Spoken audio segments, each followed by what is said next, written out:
20 বছর পরে জীবনানন্দ দাশের লেখা।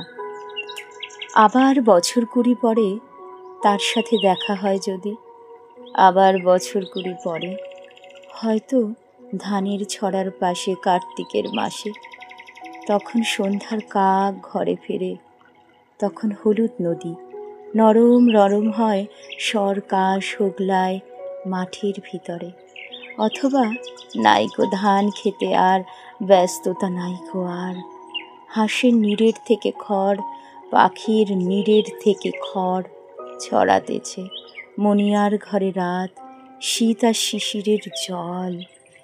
জীবন গিয়েছে চলে আমাদের 20 বছরের বার।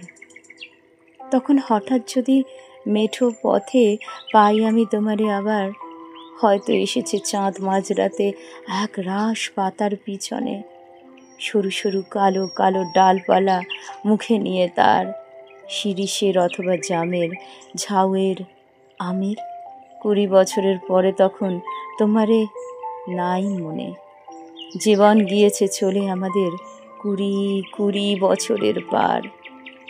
তখন আবার যদি দেখা হয় তোমার আমার, তখন হয়তো মাঠে হামাগুড়ি দিয়ে পেঁচা নামে, বাবলার গলির অন্ধকারে অশ্বত্থের জানালার ফাঁকে কোথায় লুকাই আপনাকে, চোখের পাতার মতো নেমে চুপি কোথায় চিলের ডানা থামে, সোনালি সোনালি চিল শিশির শিকার করে নিয়ে গেছে তারে। 20 বছরের পরে সেই কুয়াশায় পায় যদি হঠাৎ তোমারে।